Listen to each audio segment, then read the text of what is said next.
Hey everyone, it's Daniel, and this is day 10 of my 30-day video challenge. And I'm just here at the park, walking around a little bit, and thinking about what I was going to do for my video today.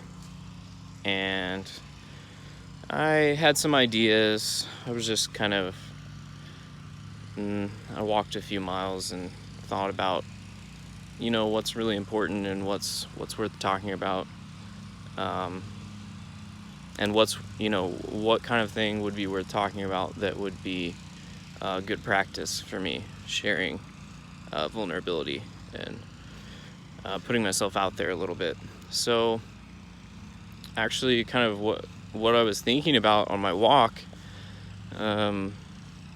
was basically this trap that I put myself in, this idea that I'm not good enough, that I'm not enough. And in fact, I alluded to this a little bit yesterday when I walked you guys through the immunity to change exercise, and I gave an example that was something that I had been doing work on. And I mean, basically I've been doing work on this stuff for a decade. I mean, this really is the work, in my opinion, is getting to a place somehow where you feel like you're enough, where you feel like you can earn and deserve the blessings and the things that come into your life. Because if you don't think you're enough, if you don't think you deserve something, you will perhaps unconsciously, but you'll push it away. You won't give yourself permission to have that thing or have that experience. So and as I was thinking it through, I'm like, how do we talk about this? And kind of what I realized was that even so, I guess what I'm saying is this feeling or this belief that I'm not good enough, that a person is not good enough, it shows up in your life in all kinds of obvious and more subtle ways. So maybe perhaps a more obvious way that it shows up is a general feeling of anxiety or despair, or the conscious thought that if you meet someone, like, I'm not good enough for them, even if you're attracted to them or something. So this can come up in like obvious ways like that. And then maybe a level deeper, it can come up in kind of like in the more subtle, in a more emotionally reactive way that you're not perhaps fully conscious of. So maybe you get in an argument with someone and they say something that would maybe be a little bit touchy, a little bit offensive, but you react extremely. You react with anger or resentment or something.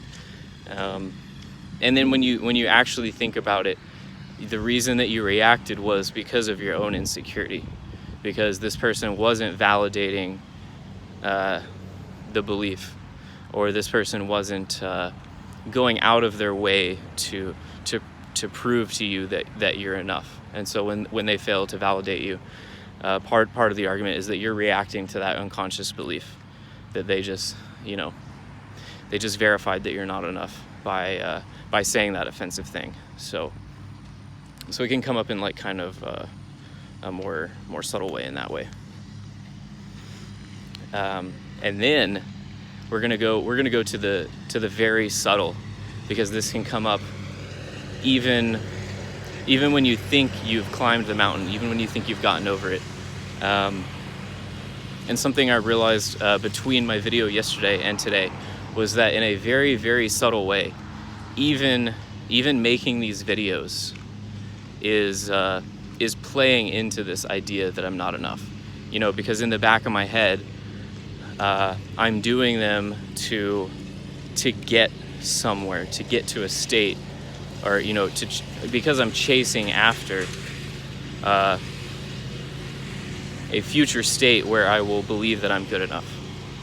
And you know, like ordinary self-help, personal growth people, they're on the right track when they say you have to put in a lot of work, you have to put in some effort, and actually, you know, kind of pull yourself up by your own bootstraps in a way, and you know, discipline yourself and work really hard, and you know, essentially prove to yourself through action that you are in fact a person of worth. And then, you know, at the end of that process, you will, you know, you'll change your mind. You'll have proven to yourself sufficiently, beyond reasonable doubt, that you are good enough. And then you'll see that. The only problem with that is that we tend to have a myopic, you know, kind of a short-sighted view of our own selves. So even if we've put in a lot of work, even if we have, you know, traversed the path of development and growth a long ways, we can still not really feel good enough, and therefore we keep grinding ourselves, we keep working ourselves, and we keep pushing, perhaps past the point of comfort or well-being, and you know, it turns into a form of asceticism. Like it turns into a game of carrot on a stick, where you're dangling this growth challenge in front of you that you've decided to chase after, in the hopes that at the end of it you're going to feel better about yourself. But it's the very reason that you proposed the growth challenge in the first place was because you didn't feel good about yourself, and therefore you wanted to undertake this kind of task. Okay, so it is possible that through these tasks you can actually transform the way that you see yourself and find out, you know, that you are good enough. But if you've been on the path of growth for a long time and you still don't feel like you're good enough, you might want to consider that you're stuck in a loop, and that, you know, it's like the part of you, I think Alan Watts said this, the part of you that wants to do the improving is the exact part that needs to be improved. So it's kind of this vicious cycle of, I'm gonna get better because I'm not good enough, but because I'm not good enough, I'll never get better. Yeah, so I was just meditating on this in the park, and it became kind of humorous, and so that's why I wanted to make this video about it.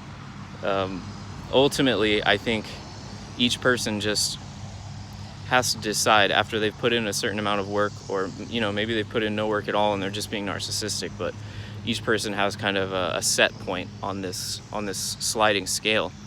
And I mean, eventually you just have to decide that you're good enough, and that's the scariest thing ever. People don't want to do that.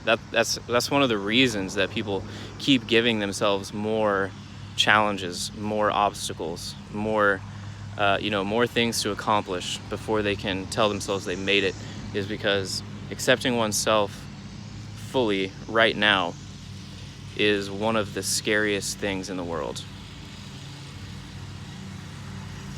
So think about that. Are you delaying recognizing your own self-worth because you're afraid? And what would it be like to just see, or to just decide right now that you are good enough? And that doesn't mean that you can't keep growing, right? Like, is this oak tree good enough? Well, of course it is. It's perfect. Just the way it is. But does that mean it's not going to keep growing and keep fulfilling its purpose? Of course not. So the recognition that, you know, you're good enough as you are right now does not interfere in any way with the path of growth. In fact, a whole new level of growth starts to open up when you act from that place that you are good enough. So, you know, like a good example might be with like relating to fitness. There's a point where you are kind of exercising and disciplining yourself because you don't really like your body. And that part is, it's kind of icky and gross, and you're always pushing yourself, and then you get to a certain point where your mindset shifts, and you realize, I'm actually not doing this because I don't like my body. I'm doing it for the opposite reason. I'm gonna keep exercising, I'm gonna keep getting stronger because I love my body and I love what it can do when I'm healthy and strong. And that's kind of the paradigm shift that a lot of us need to make in the growth domain, is recognizing that, you know, we're not doing these growth experiments because we don't really like ourselves and we're trying to get to a place where we like ourselves. We want to get to that shift where we keep doing the growth challenges, but it's because we love ourselves, you know, and we want to continue reaching our full potential and expanding our mind. So I think I'm going to stop the video here. I said basically everything that I wanted to say, and yeah, just remember that you're good enough. I love you guys. See you tomorrow.